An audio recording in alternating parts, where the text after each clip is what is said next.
यह जो हो रहा है, यह एक तरह से हिंदू समाज में गुंडों और लफंगों की एक बड़ी फौज जो अपने आप काम करेगी वह तैयार की जा रही है और उसके सहारे राष्ट्रीय स्वयंसेवक संघ और भारतीय जनता पार्टी भारत पर कब्जा करेंगे। तो वो बिना इस चुनी हुई आबादी के नहीं होगा, जिस चुनी हुई आबादी को लगातार सताना है। हिंदुस्तान में ये दो आबादियां हैं, मुसलमान और ईसाई।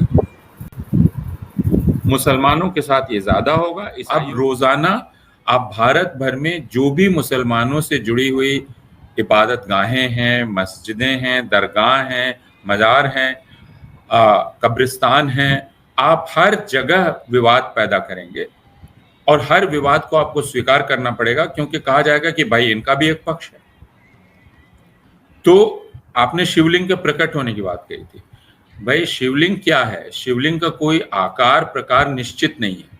आप किसी भी पत्थर के टुकड़े को कह दे सकते हैं मैं इसे शिवलिंग मानता हूं। आप कौन होते हैं कहने वाले कि मैं किया नहीं?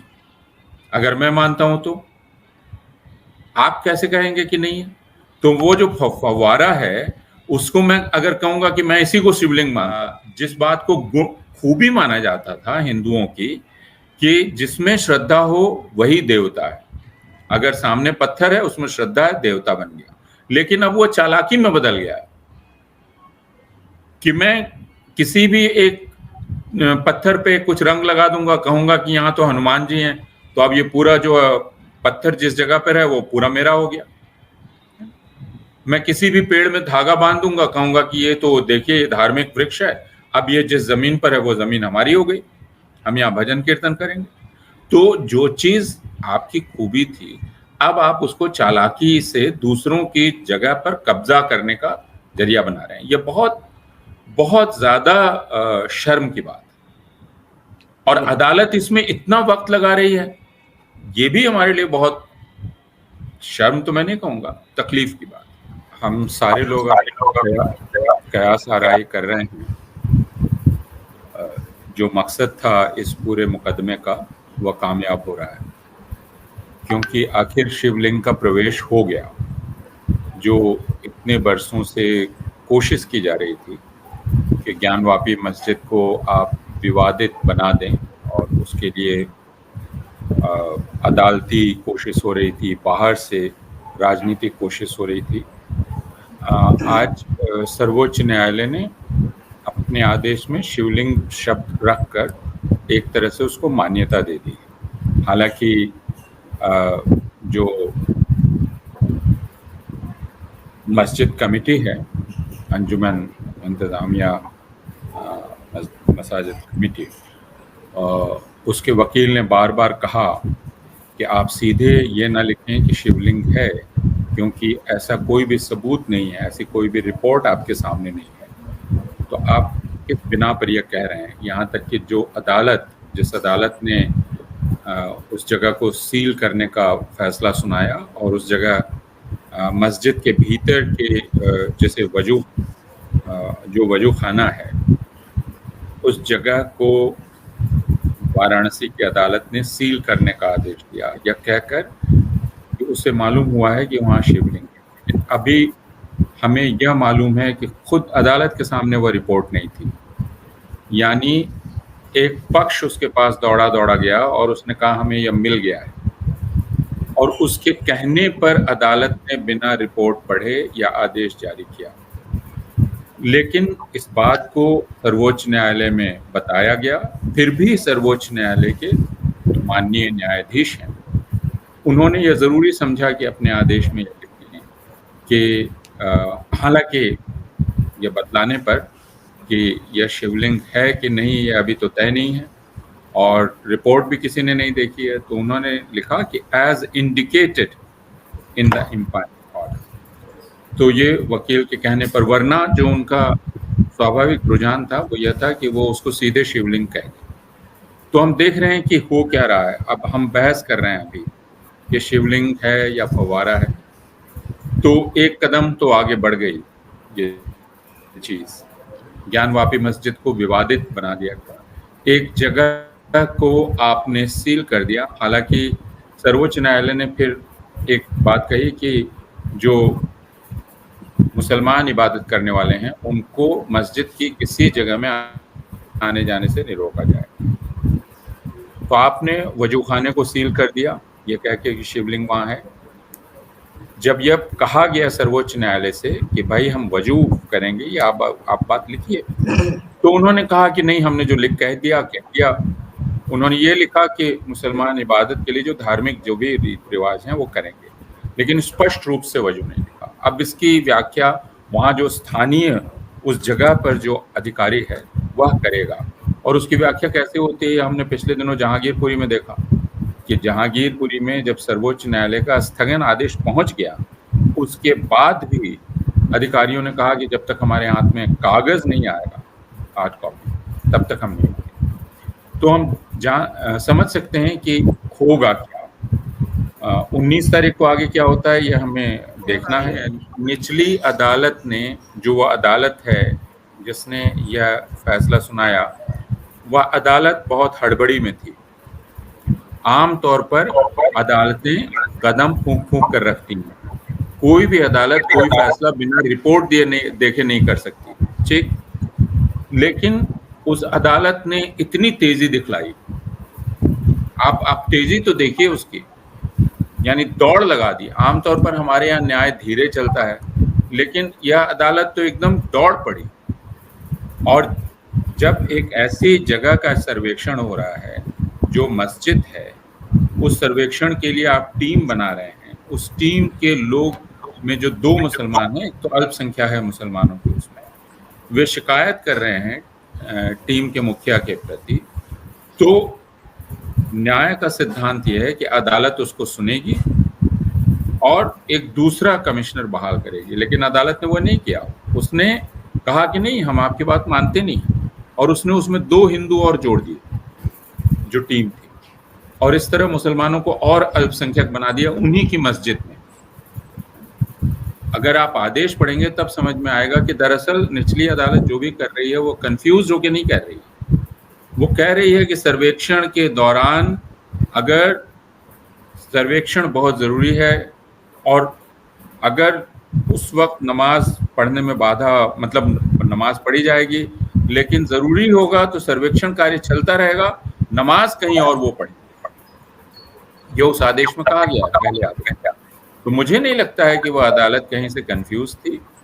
उस अदालत का दिमाग बहुत साफ था, और उस अदालत ने अपना मकसद हासिल किया जो वो करना चाहता। मसला यह है कि किस तरह ज्ञानवापी मस्जिद को एक विवादग्रस्त जगह में बदला जा रहा है, और यह अदालती कार्रवाइयों के जरिए हो रहा है। वाराणसी की जो स्थानीय अदालत है वहां से लेकर, और इस बार इलाहाबाद उच्च न्यायालय भी और सर्वोच्च न्यायालय, सब जो कर रहे हैं उनसे एक नया विवाद पैदा हो गया है। और सर्वोच्च न्यायालय ने आज जो किया है उससे ज्ञानवापी मस्जिद के साथ शिवलिंग इस शब्द का इस्तेमाल करके उसने एक तरह से उसको मान्यता प्रदान कर दी, जो बहुत खतरनाक बात है। और यह हमें ध्यान रखना चाहिए कि बाबरी मस्जिद तो हम यहाँ जितने लोग हैं उनकी जिंदगी का वाकया नहीं है, हमने उसकी कहानी पढ़ी है। हमने यह भी पढ़ा है कि एक रात को चोरी चोरी कुछ मूर्तियां वहां रख दी गई देवी देवताओं की। इस बात को सर्वोच्च न्यायालय ने अपने फैसले में भी दर्ज किया, यह बात उसने कही। तो 1949 को जो काम रात के अंधेरे में किया जाता था, अब 2020 में वह 22 में वो दिन दहाड़े किया जा रहा है। 1949 में हिंदुस्तान अभी आजाद ही हुआ था और एक तरह से स्थिर हो रहा था। 2022 में हिंदुस्तान पूरी तरह से स्थिर है, उसकी जो न्यायपालिका है वो स्थिर है, सारी प्रक्रियाएं स्थिर हैं, परंपराएं बनी हुई हैं। खुद इस अदालत ने अभी 2 साल पहले जो फैसला दिया, 3 साल पहले, एक बहुत ही नाइंसाफी से भरा हुआ फैसला था, जिसमें उसने बाबरी मस्जिद की जो जगह थी उस जगह को हवाले कर दिया उन लोगों के जो बाबरी मस्जिद को ढाहने में शामिल थे, उसकी पूरी साजिश में शामिल थे। लेकिन उस फैसले में भी उसको कबूल करना पड़ा कि बाबरी मस्जिद थी, बाबरी मस्जिद में मूर्तियों को रखना एक जुर्म था, एक अपराध था, बाबरी मस्जिद को गिराना एक अपराध था। उसके बाद उसने कहा, जो बात हमारे लिए ज्यादा अहम है, कि 1991 में जो कानून लाया गया भारत के धार्मिक स्थलों को के संबंध में, कि वे सारे धार्मिक स्थल 15 अगस्त 1947 में जिस हालत में थे उस हालत को बदला नहीं जाएगा, उसकी कोई कोशिश नहीं की जाएगी। तो आखिर ज्ञानवापी मस्जिद में क्या हो रहा है? ज्ञानवापी मस्जिद के चरित्र को बदलने की कोशिश की जा रही है, और इस कोशिश में कौन लगा हुआ है? अदालतें भी लगी हुई हैं। इसको कौन मान्यता दे रहा है? सर्वोच्च न्यायालय ने सर्वेक्षण नहीं रोका। आखिर सर्वेक्षण क्यों किया जा रहा है? पहले तो यह प्रक्रिया शुरू ही नहीं होनी चाहिए थी, इसे तुरंत स्थगित किया जाना चाहिए था, खारिज किया जाना चाहिए था, क्योंकि यह प्रक्रिया मस्जिद के चरित्र को बदलने की प्रक्रिया है। तो यह सर्वोच्च न्यायालय के फैसले का उल्लंघन है, यह 1991 के कानून का उल्लंघन है। खुद सर्वोच्च न्यायालय ने, जो 5 सदस्यीय पीठ थी, कोई छोटी पीठ तो नहीं थी वो, तो वो एक तरह से संविधान पीठ ही हो गई, इतनी बड़ी पीठ। उसके फैसले को एक प्राथमिक अदालत धता बता देती है, कार्रवाई शुरू कर देती है। सर्वोच्च न्यायालय अपने ही फैसले के सम्मान नहीं कर पाता है। और उसने जितनी उदासीनता दिखाई, जिस समय मस्जिद कमेटी गई उसके सामने कि भाई आप इसे रोकिए, तो मुख्य न्यायाधीश ने कहा कि हम कैसे, हम तो कुछ जानते ही नहीं है क्या है, हमको पढ़ने दीजिए, है ना। अब ये वही मुख्य न्यायाधीश हैं जिन्होंने कुछ महीना पहले, आपको याद होगा, कर्नाटक की लड़कियों ने, मुसलमान लड़कियों ने, जब उनसे कहा कि भाई हमें तुरंत सुनिए, क्योंकि हमारी पढ़ाई और हमारा इम्तिहान, ये इसलिए ये एक ऐसा मामला है जिसे तुरंत सुना जाना चाहिए।